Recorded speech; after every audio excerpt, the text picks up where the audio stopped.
Après, tu vas expliquer ce qu'il te faisait. C'est bon. Alhamdulillah, wa salatu wa salam ala man la nabiyya ba'd. Nous sommes ici, comme d'habitude, au centre du prière Coran qui guérit, et la direction, le bureau du Cameroun, l'Amirat du Cameroun. Hier, nous étions avec la sœur Jalila qui vient de Fouman exactement. Elle souffre de toucher des gènes depuis plus de 5 ans. Et comme vous l'avez constaté hier, ça avait amené si bien qu'elle ne parlait plus depuis quelques jours. Et nous avions travaillé hier tout en cherchant par la grâce de Dieu de la retirer des joues des démons. Par la grâce de Dieu, alhamdoulilah, elle se retrouve, elle est en bonne santé depuis ce matin. Nous rendons grâce à Allah qui nous a créés et qui est le Seigneur de toutes les faibles d'efforts. Nous prions Allah qu'Allah continue à nous gratifier par ses bénédictions et en nous mettant, n'est-ce pas, parmi ses esclaves, ceux, n'est-ce pas, qu'à travers eux, beaucoup de ces créatures trouvent la guérison et la santé. Et nous prions également qu'Allah nous dirige aussi notre djinn afin que le mal ne puisse pas être commis sur la terre dans la continuité. Et la sœur Jalila est là. Et donc, salam alaikum. Assalamu alaikum. Ça fait 5 ans que je souffre de la sorcellerie. Lucifer, les patrons, ils me dérangent.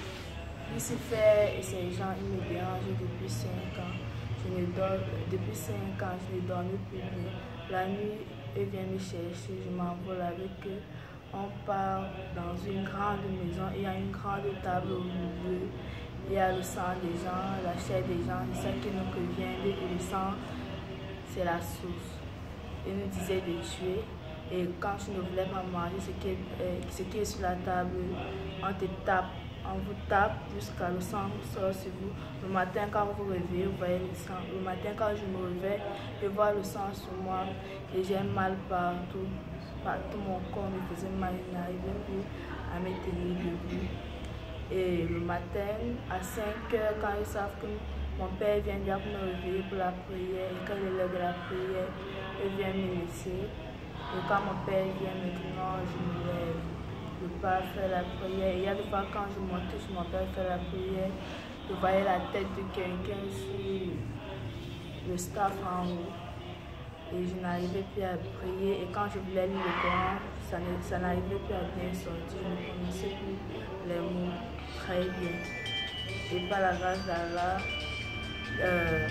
mon père m'a amené chez d'autres marabouts, et donné les choses comme ça ne faisait pas. Et quand on faisait le rukia, je me battais.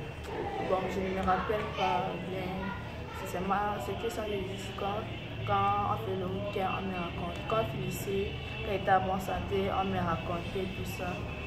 Et l'autre jour, j'ai giflé ma petite soeur et je ne savais pas que je lui ai giflé. Et quand ça vient, elles entourent notre maison. Je n'arrivais plus à rester dans la maison.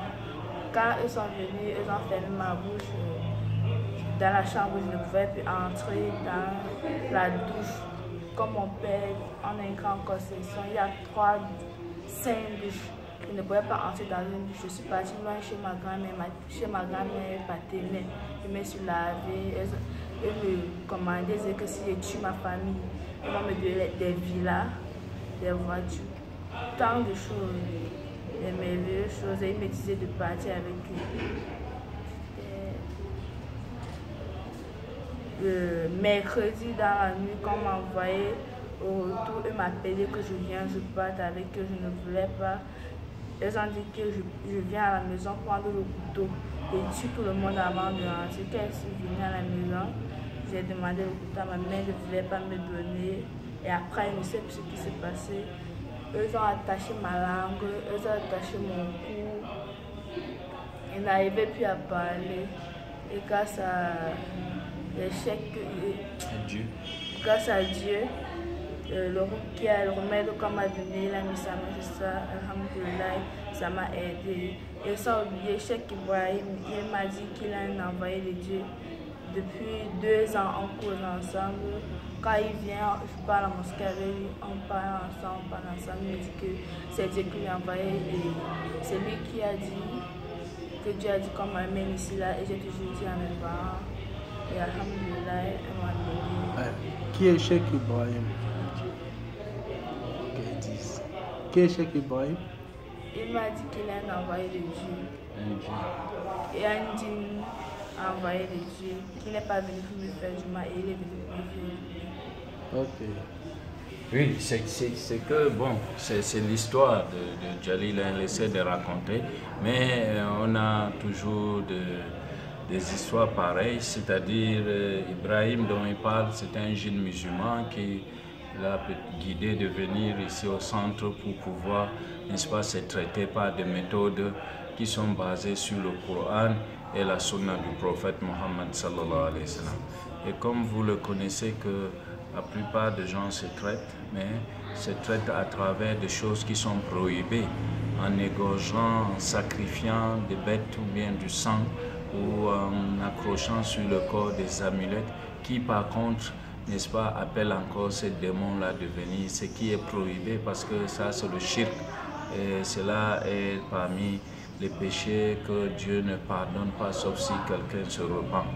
Nous prions Allah qu'Allah, n'est-ce pas, donne la santé à tous ceux qui souffrent de ces problèmes de sorcellerie et de magie et qu'Allah leur ouvre le porte pour qu'ils puissent être traités par des méthodes licites et qu'Allah nous aide. Assalamu alaikum wa rahmatullah.